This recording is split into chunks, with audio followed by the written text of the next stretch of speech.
시편 105편 37절부터 마지막 절까지 교독하겠습니다. 37절에 그들을 인도하여 헌금을 가지고 나오게 하시니 그 지파 중에 약한 자가 하나도 없었도다. 그들의 떠날 때에 애굽이 기뻐하였으니 저희가 그들을 들어오리로다.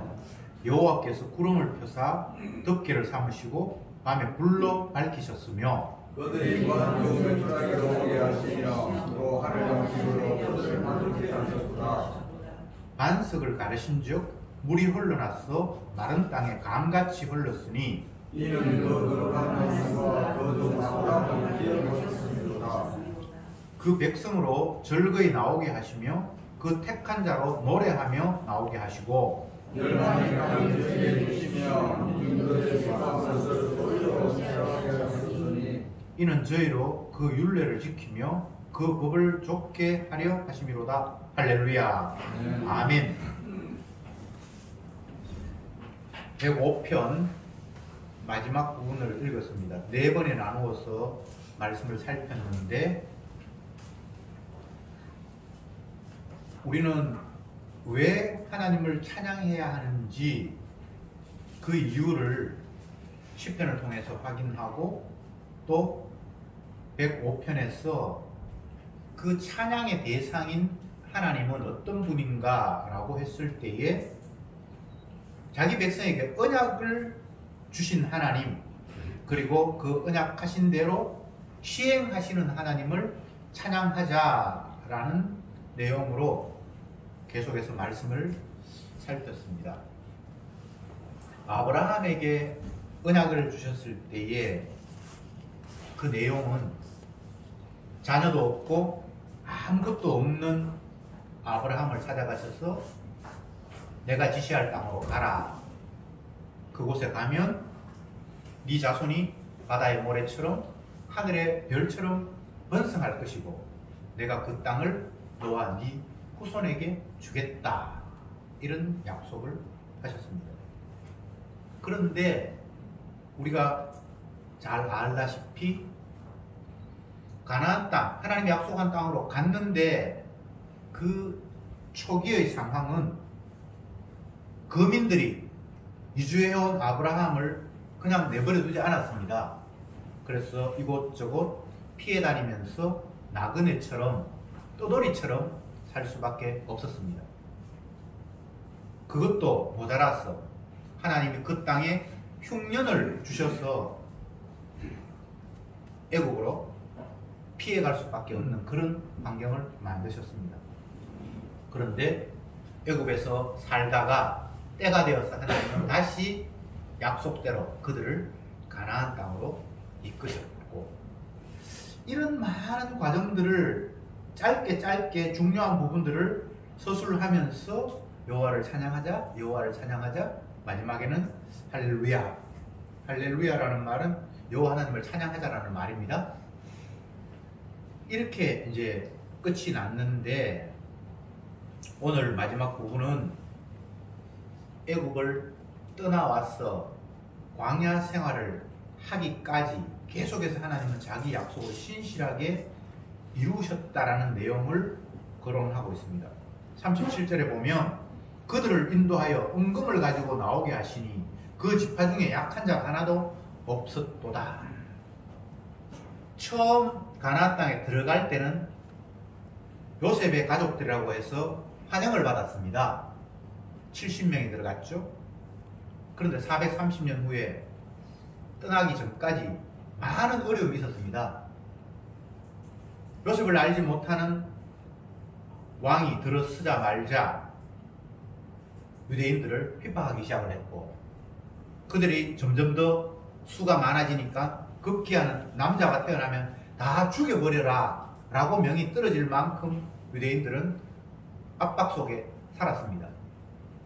그러다가 하나님께서 모세를 보내서 이제 다시 가나안 땅으로 오게 하는 그 과정 속에서 첫 번째, 두 번째, 세 번째, 네 번째, 10번째까지 그들이 이스라엘 백성들을 내보내주지 않고 끝까지 괴롭히다가 마지막 10재앙이 내려지고 난 이후에는 오늘 말씀처럼 은금을 그들에게 쥐어주면서 빨리 나가달라고 요청을 하는 그런 상황이 이르렀습니다. 이것은 인간적인 관점에서 보면 도무지 이해할 수 없는 내용입니다. 그러니까 결과적으로 말하면 하나님이 때가 되어서 그들을 다시 애굽에서 떠나 가나안 땅으로 가게 하시는 일 때문에 그들은 자기 가진 검은 폐물들을 줘가면서 내보냈습니다. 이렇게 해야 될 이유는 인간적으로는 없잖아요. 자기 밑에 종살이 하던 사람들이 뭐 나가든 말든 그건 자기들과는 아무 상관이 없는데 자기의 귀한 검은을 그들에게 제공하면서까지 나가도록 했다라는 것은 하나님이 철저히 자기 약속을 이행하시는 분이다라는 사실을 이런 말씀을 보면서 확인할 수밖에 없습니다. 38절을 이렇게 됐습니다. 그들이 떠날 때 애굽이 기뻐하였으니 저희가 그들을 두려워함이로다. 같이 살기에는 너무나 불안한 거예요. 계속해서 그 땅에 재앙이 막 내리기 시작을 하니까 지금 그들을 내보내는 검은 폐물들을 줘가면서 빨리 가라고 내보내는 그 상황 직전에 어떤 일이 있었습니까? 애굽 땅에는 모든 초태생, 사람이든 짐승이든 초태생이 다 죽어버리는 상황이었습니다. 더 이상 그들을 붙들어 놓기에는 너무나 두려운 존재였습니다.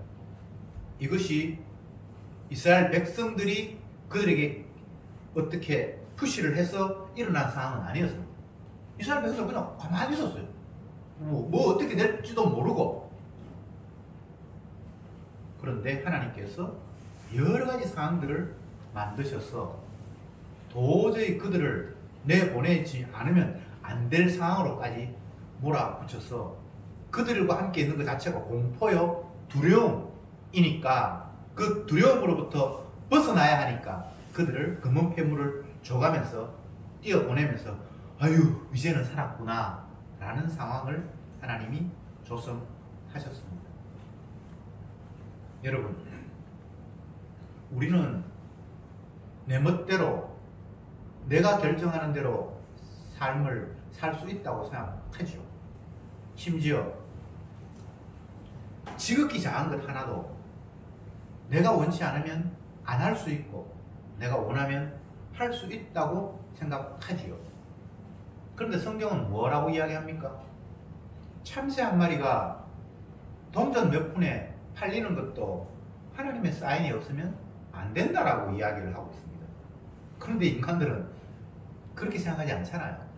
내가 원하지 않으면 안 될지 모르지만 하나님께서 원하셔서 된다? 이런 생각을 가진 사람은 별로 없습니다.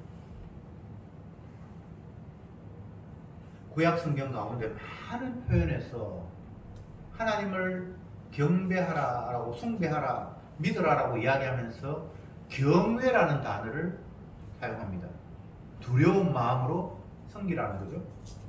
그냥 섬기는 게 아니고 두려운 마음으로 경외함으로 섬겨라 라고 표현을 했습니다. 하나님은 두려운 분입니다. 신앙의 사람들은 다 하나님 앞에 벌벌 떨었습니다. 사랑이 많고 은혜가 많고 긍휼의 하나님인 것도 사실이지만 때로는 너무나 무서운 분인 것이 사실입니다. 왜 하나님을 두려워해야 합니까? 언약에서 벗어났을 때, 주님의 뜻에서 벗어났을 때 하나님은 무섭게 화를 내시는 분입니다. 세상 마지막 심판날의 상황을 사도는 어떻게 표현했습니까? 바위야 무너져라, 산아 나를 가려워라. 그렇게 해서 진노하시는 하나님의 얼굴을 나에게 보지 않게 해달라고 기도한다라고 얘기했죠. 얼마나 하나님이 무서웠으면, 하나님이 화내시는 그 모습이 얼마나 무서웠으면 차라리 산아 바위야 나를 그냥 덮쳐서라도 하나님 그 진노하시는 모습을 안 봤으면 좋겠다라고 할 만큼 진노하시는 하나님은 두려운 분이라고 성경은 표현하고 있죠. 만약 하나님의 두려움, 하나님의 진노하시는 모습이 두렵다는 것을 제쳐놓고 산이 나에게 무너지고 바위가 나를 덮치면 얼마나 심각한 상황입니까? 건물이 붕괴해서 사람이 그 밑에 깔리고 옛날에 삼풍백화니즘이 무너져서 그 무너짐 속에서 며칠 동안 있다가 구조당한 그런 사람들의 그 수기 이런 걸 읽어보면 큰 건물 안에 들어가기가 너무나 공포스럽고 평생을 그렇게 트라우마를 가지면서 살아갈 수밖에 없는 그런 것들을 기록해 놓은 걸 제가 본 적이 있습니다. 산이 무너지고 바위가 나를 덮친다는 상황이 굉장히 심각한 거잖아요. 그런데 그 심각함이 하나님의 진노하는 얼굴 보는 것보다는 더 쉽다는 거예요. 그러니까 주님의 분노하시는 얼굴이 얼마나 끔찍하고 두려운가를 상대적으로 표현한 내용이죠. 그런데 그 두려우신 하나님이 약속을 지키기 위해서 애국 백성들에게는 두려움으로 역사하셨고 이스라엘 백성들에게는 인자함으로 비춰졌던 겁니다. 39절에 이렇게 되어 있습니다. 여호와께서 구름을 펴사 덮개를 삼으시고 밤에 불로 밝히셨다.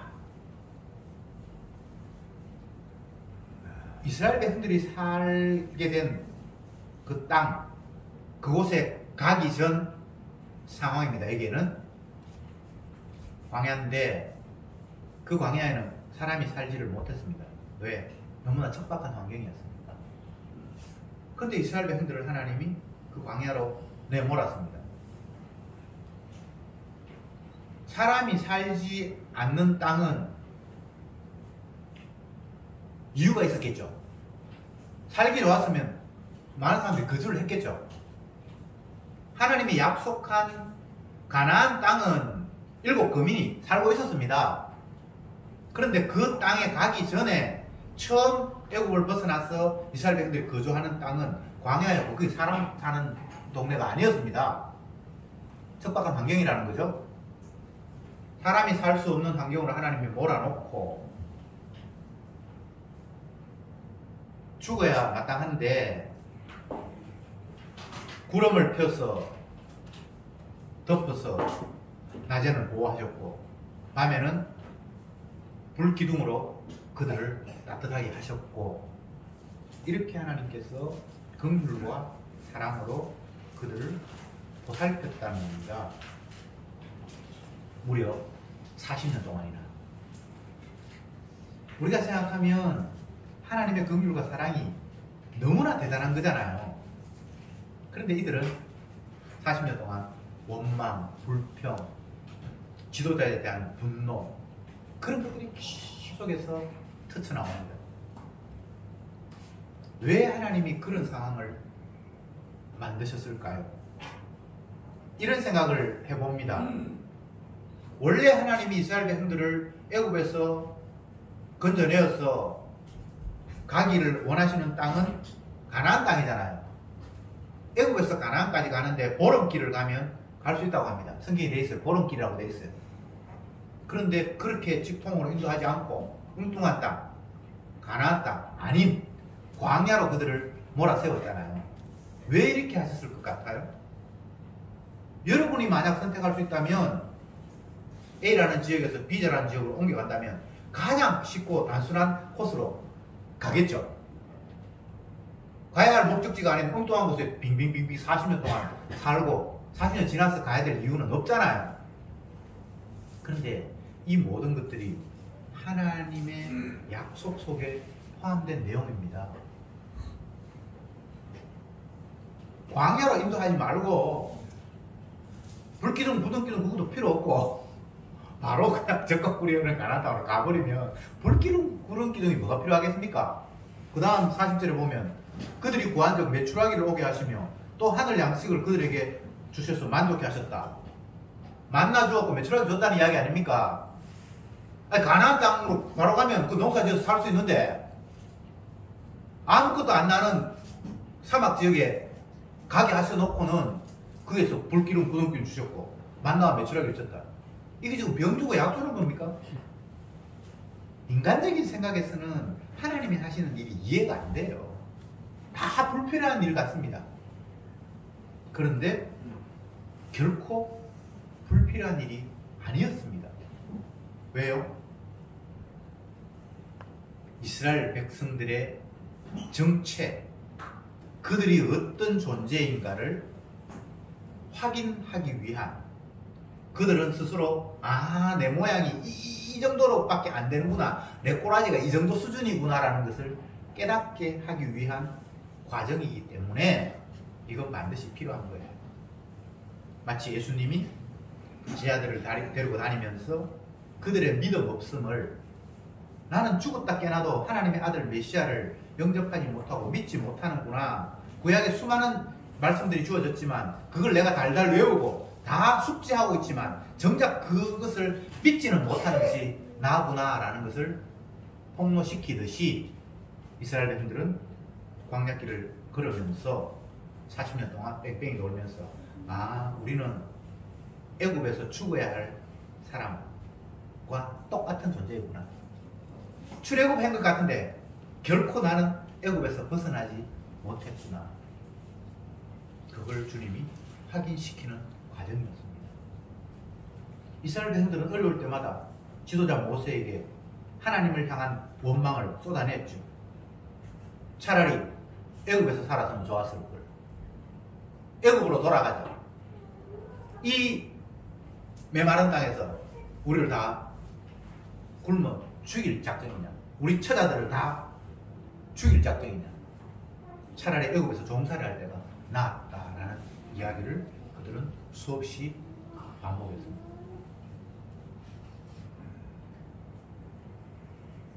만약 저와 여러분들이 애굽을 탈출하고 광야길로 내몰린 출애굽 당시의 사람들이었다면 어떠했을까 한번 생각해 보시기 바랍니다. 원망 안 나왔을까요? 원망 안 하는 인간이 없습니다. 그래서 의인은 없나니 하나도 없다라고 말씀하셨습니다. 왜 하나님은 이렇게 자기 백성을 죄인 되게 몰아세우는가?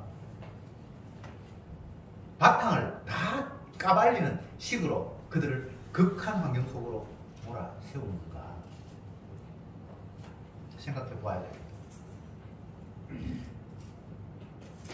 오늘날 우리들은 어떤가? 똑같이 하나님은 출애굽한 백성들을 다루듯이 우리를 죄를 토해낼 수밖에 없는 환경으로 밀어세웁니다. 왜요? 그래야 죄를 용서하시는 주님과 만날 수 있기 때문입니다. 이게 은혜예요. 등 뜨시고 배부르면 좋겠다. 등 뜨시고 배부르면 죄 용서하시는 주님이 필요가 없습니다. 그냥 나를 자랑할 뿐이죠. 서기관 바리새인들이 하나님 앞에 감사하고 찬송했습니다. 왜? 말씀에 순종했기 때문에 주님이 나에게 복을 주셔서 내가 지금 이렇게 누리고 있다고 생각했습니다. 그게 성경적인 근거가 있어요. 주님께서 말씀하셨잖아요. 네가 순종하면 들어가도 복을 받고 나가도 복을 받고 떡반죽이 복을 받고 뭐 얘기했잖아요. 부자가 된 것은 하나님께서 복을 주셨기 때문에 부자가 되었고, 내가 부자라는 것은 하나님 말씀에 순종했고 주님 복 주셨다는 것으로 등식이 성립이 되잖아요. 반대로 가난하고 병들었으면 하나님 앞에 순종하지 않았기 때문에 저주받았다라고 생각할 수 있잖아요.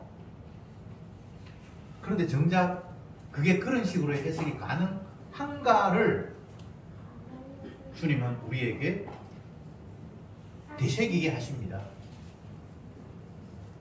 광야를 떠도는 이스라엘 백성들, 하나님이 그들을 살리기 위해서 하늘에는 밤에는 불기둥, 낮에는 구름기둥, 또 먹을 것이 없으니까 만나도 주시고 메추라기도 주시고 사막에 물이 없으니까 반석에서 물을 내게 하시고 정말 엄청난 은혜를 베풀어 주셨습니다. 그럼에도 불구하고 그 환경은 살기에는 너무나 척박한 곳입니다. 어쩌면 좋은 환경 같은데 게으른 사람들은 이 본문을 보면서 야 정말 이스라엘 백성들 행복하다. 농사 안 지어도 땀 흘리지 않아도 하나님이 날마다 먹을 거 주시고 아무 문제가 없다고 생각할 수도 있겠죠. 근데 정작 그곳에 내몰린 사람들이 그렇게 나는 농사도 안 짓고 살 수 있는 너무나 좋은 환경이라고 감사했습니까? 아니에요. 그러면 그들이 특별히 더 악했습니까? 그건 아니고 그냥 평범한 사람들이에요. 그런데 이 환경이 결코 감사할 수 없는 환경으로 불평과 원망이 쏟아졌잖아요. 이게 인간의 본 모습이에요. 다시 말씀드립니다. 왜 하나님이 이렇게 척박한 환경, 불평과 원망이 쏟아질 수밖에 없는 환경으로 인도하셨는가? 너희는 죄인이야. 내 앞에 감사하고 찬양하는 것이 아니라 네 만족과 네 기쁨만을 추구하는 완악한 죄인들이야. 그리고 선악과를 따먹어서 스스로 신이 되어서 네가 원하는 쪽으로 모든 것들이 펼쳐지기를 바라는 그런 교만의 자리에 너는 머물러 있는 거야. 신의 자리에 네가 있는 거야 라는 것을 일깨워 주시는 사랑의 손길입니다. 신약이든 구약이든 하나님 앞에 쓰임받는 인물들의 생존, 살아가는 그 과정들을 보면 죄인으로 주님께서 몰아세워서 마치 목을 비트는 것 같아요.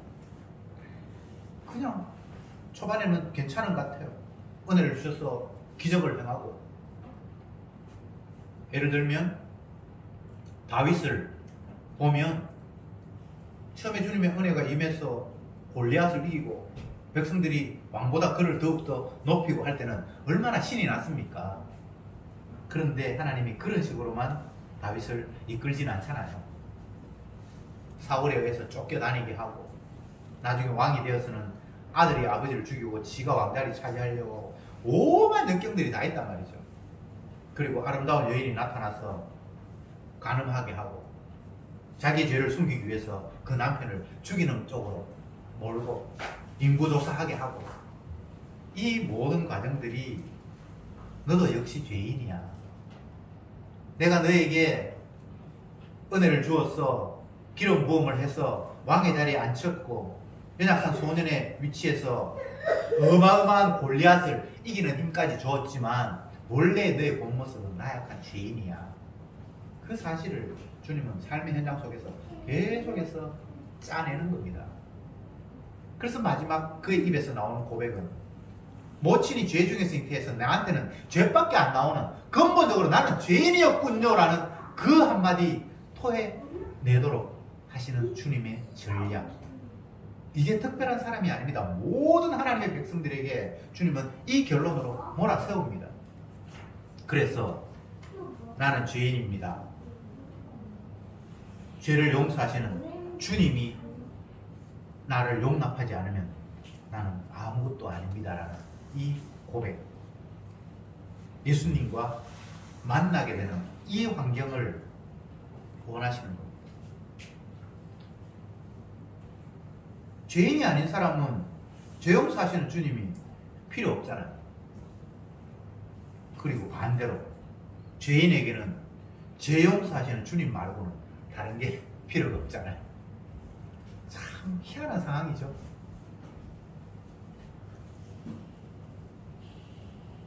예수님의 제자들이, 구약의 선지자들이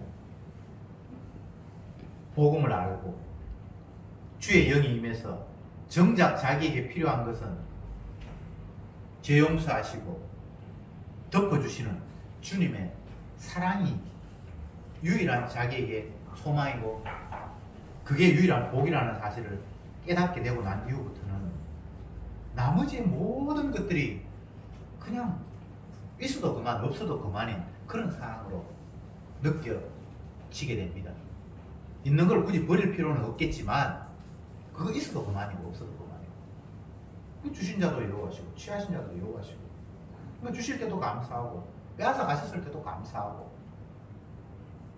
그런데 자기 자신이 죄인이라는 사실을 제대로 깨닫지 못하고 그걸 깨닫지 못하니까 죄 용서하시는 주님이 절대적으로 자기에게 다가오지 않게 되고 그러니까 필요한 게 굉장히 많은 거예요. 이것도 필요한 것 같고 저것도 있어야 되는 것 같고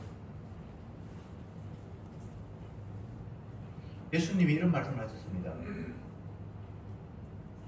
예수님을 따르는 수많은 사람들이 주님을 따르면서 생각한 것이 저분은 능력이 많아서 죽을 병 걸린 사람도 낫게 하시고 1인분 도시락으로 5,000명도 먹이시고 그러니까 저분 따라다니면 우리는 걱정 없겠다 아무 염려 없겠다 라는 마음으로 주님을 따라가니까 정작 주님이 하신 말씀은 왜 나를 따라오는데 인자는 머리 둘 곳도 없다 새도 보금자리가 있고 짐승들도 자기 그할 근처가 있는데 정작 나는 이 땅에 내 몸 하나 감출 만한 그런 것도 없는 나는 진짜 아무것도 없는 빈털털인데 이렇게 주님이 자기 자신을 이야기하셨습니다. 그러니까 너희들이 나를 따르는 목적 자체가 잘못됐다는 거죠. 그죠? 정작 주님을 따르는 사람은 영생이 주님께 계시는데 내가 뉘게로 가버릴까? 이렇게 되면 주님을 따르는 목적이 되는데 병도 낫게 하시고 떡도 만드시는 주님이니까 나는 주님을 따라야지.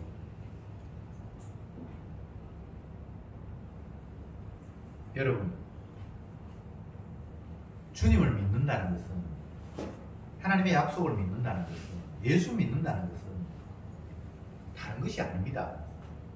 오늘날 수많은 신자라는 사람들이 나는 예수를 믿었기 때문에 복을 받았고 여러 가지로 남들에게 칭송의 대상, 흠모의 대상이 되었다고 스스로를 자랑하면서 감정이라고 말하고 있는데 그거 예수님을 십자가에 못 박아 죽인 유대인들의 감사였습니다.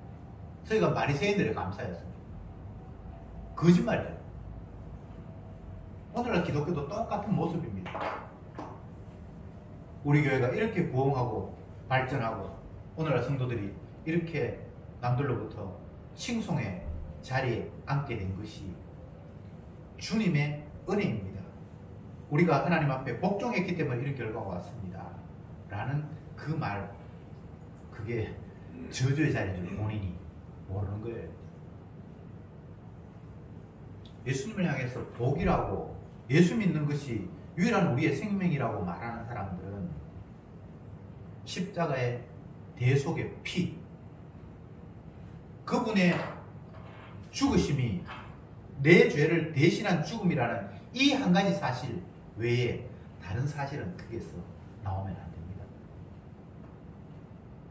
피 흘림이 없으면 사함이 없다. 죄인이 용서함 받는다, 사함 받는다는 것은 예수님의 대속의 피 외에는 다른 것이 없습니다. 병이 나았다고 한들, 내가 죽을 병에 걸렸는데 병이 나았다고 한들 그것이 영원한 복이 되겠습니까? 나사로가 죽었는데 주님이 다시 살려놓았습니다. 그럼 죽었다가 다시 살아나면 그게 복이 되겠습니까? 나사로가 그 이후에 안 죽었겠어요? 또 죽었지. 병 들었다가 나았습니다. 그럼 그 사람 다시 병 안 걸립니까? 다시 병 걸려서 죽을 거예요. 그러니까 그런 임시적인 것들을 복이라고 간주하는 자체가 하나님의 뜻을 알지 못하는 겁니다. 주님이 병을 낫게 하신 것은 그 질병을 통해서 보여주시고자 하는 의미가 있습니다. 중풍병자를 친구 4명이 들것에 싣고 주님 앞에 찾아왔습니다. 사람이 너무 많아서 가까이 갈 수 없는 환경이 되었습니다. 그러니까 지붕을 뜯어서 들것으로 애씀을 내려놓았습니다. 그 중풍병자를 내려놓았습니다. 대단한 열심이죠. 근데 주님이 하신 이야기가 소자야, 네가 죄 사함을 받았느니라, 이런 말씀을 하셨어요. 그 중풍병자도, 그 중풍병자를 메고 온 친구들도 죄 사함 받으려고 그것까지 힘들게 온 사람은 아무도 없습니다. 병 낫기를 원해서 예수님이 병 낫게 하셨으니까 그 목적을 가지고 왔는데, 정작 예수님이 하신 이야기는 소자야, 네가 죄 사함을 받았느니라, 이런 말씀을 하셨습니다.